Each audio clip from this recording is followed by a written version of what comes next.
नमस्कार, मैं मनु चौधरी और आप देख रहे हैं न्यूज लाइव। राजधानी दिल्ली की सुरक्षा होगी और सख्त, कैपिटल डोम तैयार, 3 लेयर होगा सिक्योरिटी सिस्टम। देश की राजधानी दिल्ली अत्याधुनिक सुरक्षा सिस्टम से लैस होने जा रही है। इसे कैपिटल डोम नाम दिया गया है। रक्षा अनुसंधान एवं विकास संगठन के नेतृत्व में जिस डिफेंस सिस्टम को तैयार किया गया है, इसमें आधुनिक सिग्नल सिस्टम के साथ मिसाइलें तैनात की जाएंगी, जो दुश्मन की हर रेंज की मिसाइलों, ड्रोन्स, लड़ाकू विमानों और लाइटरिंग एम्यूनेशन को नाकाम करने में सक्षम होगी। इसके साथ ही कमांड सेंटर में सॉफ्ट किल सिस्टम भी होंगे, जिसमें जैमिंग प्रणाली और लेजर किरणों से दुश्मन के हमलों को विफल किया जा सकेगा। इसके अलावा पूरा सिस्टम मोबाइल होगा। इसे समय के साथ अपग्रेड किया जा सकेगा। इस इंटीग्रेटेड एयर डिफेंस सिस्टम को रूसी एयर डिफेंस सिस्टम S-400 से भी जोड़ा जाएगा। ये सिस्टम पूरी तरह स्वदेश में विकसित किया जा रहा है। यूपी में लेखपाल के करीब 8000 पदों के लिए नोटिफिकेशन जारी, 26 दिसंबर से कर सकेंगे आवेदन। उत्तर प्रदेश अधीनस्थ सेवा चयन आयोग ने लेखपाल भर्ती के लिए नोटिफिकेशन जारी किया है, जिसके तहत 7994 पद भरे जाएंगे। नोटिफिकेशन के अनुसार यूपी लेखपाल पदों के लिए ऑनलाइन आवेदन आगामी 29 दिसंबर से शुरू होंगे और 28 जनवरी तक किए जा सकेंगे। इसके लिए योग्य उम्मीदवार यूपी SSSC की आधिकारिक वेबसाइट के माध्यम से आवेदन कर सकेंगे। लेखपाल पदों पर आवेदन करने के इच्छुक उम्मीदवारों को कक्षा 12वीं पास होना और यूपी PET परीक्षा उत्तीर्ण होना आवश्यक है। इसके साथ ही आवेदक की न्यूनतम आयु 18 वर्ष और अधिकतम 40 वर्ष के बीच होनी चाहिए। आवेदन के लिए उम्र की गणना 1 जुलाई 2025 को आधार मानकर की जाएगी। हालांकि नियमों के अनुसार अधिकतम आयु सीमा में छूट प्रदान की जाएगी। यूपी लेखपाल पदों पर आवेदन के लिए सभी कैटेगरी के उम्मीदवारों को 25 रुपए शुल्क देना होगा। ट्रेनों में लगेज लिमिट का नया नियम लागू, लिमिट से ज्यादा सामान ले जाने पर देना होगा अतिरिक्त चार्ज। रेलवे ने ट्रेनों में लगेज लिमिट का नया नियम लागू कर दिया है।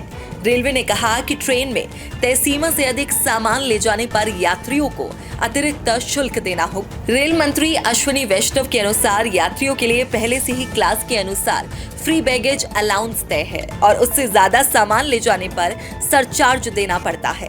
इन नियमों के अनुसार ट्रेन में सेकंड क्लास में यात्रियों को 35 किलो तक सामान मुफ्त ले जाने की अनुमति है, जबकि अधिकतम 70 किलो तक सामान तय शुल्क देकर ले जाया जा सकता है।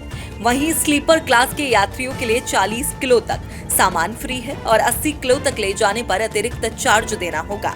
वहीं AC 3 टियर या चेयर कार में यात्री अधिकतम 40 किलो तक ही सामान ले जा सकते हैं। इस तरह AC कोच में इससे ज्यादा सामान ले जाना नियमों के खिलाफ माना जाएगा। उत्तर प्रदेश के गोरखपुर में बनेगा देश का पहला वन विश्वविद्यालय, फील्ड रिसर्च और प्रत्यक्ष संरक्षण कार्य पर होगा जोर। देश का पहला वन विश्वविद्यालय उत्तर प्रदेश के गोरखपुर में स्थापित किया जाएगा। सरकार के इस निर्णय को वानिकी, वन्यजीव संरक्षण और पर्यावरण विज्ञान के क्षेत्र में शिक्षा एवं अनुसंधान को नई दिशा देने में बड़ा कदम माना जा रहा है। वन विश्वविद्यालय में विशेष रूप से वानिकी एवं कृषि वानिकी, सामाजिक वानिकी, बागवानी, वन्यजीव संरक्षण, पर्यावरण एवं जलवायु अध्ययन और पारिस्थितिकी से संबंधित जैव प्रौद्योगिकी जैसे पाठ्यक्रम संचालित किए जाएंगे। इस विश्वविद्यालय में अन्य विश्वविद्यालयों के विपरीत प्रायोगिक शिक्षा, फील्ड रिसर्च और प्रत्यक्ष संरक्षण कार्य पर विशेष बल दिया जाएगा। वहीं वन विश्वविद्यालय के सुचारू रूप से संचालन के लिए शैक्षणिक भवन, रिसर्च लैब्स, लगभग 500 विद्यार्थियों के लिए छात्रावास, सभागार, खेल सुविधाएं और फैकल्टी आवास बनाए जाएंगे। सरकार ने शुरू किया राफेल फाइटर जेट का स्वदेशीकरण, फ्रांस से भारतीय कंपनी को मिला बड़ा कॉन्ट्रैक्ट। रक्षा क्षेत्र में स्वदेशीकरण और मेक इन इंडिया अभियान को बड़ी सफलता मिली है। फ्रांस की एरोस्पेस और डिफेंस क्षेत्र की बड़ी कंपनी थेल्स ने भारतीय कंपनी SFO टेक्नोलॉजीज को राफेल फाइटर जेट में इस्तेमाल होने वाले रडार का महत्वपूर्ण कंपोनेंट बनाने का कॉन्ट्रैक्ट दिया है।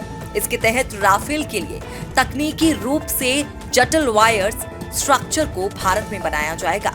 फ्रांसीसी कंपनी के अनुसार ये कंपोनेंट पर्यावरण की मुश्किल परिस्थितियों का सामना करने के लिए डिजाइन किए गए हैं। और RBE-2 AESA रडार का एक अहम हिस्सा है। ये राफेल फाइटर जेट के कोर मिशन सिस्टम में से एक है। दरअसल राफेल बनाने वाली डीसॉल्ट एविएशन के भागीदार के तौर पर थेल्स एक स्थानीय रोड मैप पर काम कर रही है, जिसमें एरोनॉटिक्स और डिफेंस इकोसिस्टम में भारतीय कंपनियों के साथ आपसी तालमेल शामिल है। वहीं SFO टेक्नोलॉजीज की फैसिलिटी भारत में कोची, तिरुवनंतपुरम, बेंगलुरु और मैसूरू के साथ अमेरिका में भी है। चीन के नक्शे कदम पर चला अमेरिका, तैयार कर रहा 50,000 रोबोट्स की आर्मी। अमेरिका ने भी चीन के नक्शे कदम पर चलते हुए रोबोट आर्मी बनाने की दिशा में कदम बढ़ा दिया है। इसी कड़ी में सैन फ्रांसिस्को की रोबोट कंपनी तेजी से आर्मी रोबोट बनाने की दिशा में आगे बढ़ रही है। कंपनी की योजना 2027 तक 50,000 ह्यूमनॉइड रोबोट बनाने की है। फैंटम MK1 नाम के ये रोबोट खास तौर पर खतरनाक कामों के लिए बनाए जा रहे हैं, जिनमें दुश्मन की जासूसी करना, बम डीएक्टिवेट करना और जोखिम भरे इलाकों में विशेष अभियान चलाना शामिल है। फोर्ब्स मैगजीन के अनुसार कंपनी इस साल 40 रोबोट बना रही है, जबकि अगले वर्ष 10,000 और 2027 तक 50,000 रोबोट तैयार हो जाएंगे। वहीं चीन ने रोबोट आर्मी को वियतनाम बॉर्डर पर तैनात करने का फैसला किया है।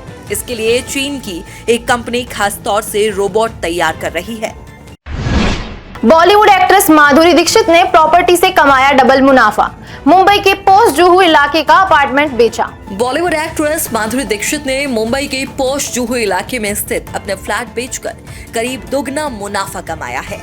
माधुरी दीक्षित ने 780.13 वर्ग फुट का ये फ्लैट 1.95 करोड़ रुपए में खरीदा था और इसे 3.90 करोड़ रुपए में बेचा है। ये flat D Varsha cooperative housing society Iris park में चौथी मंजिल पर स्थित है।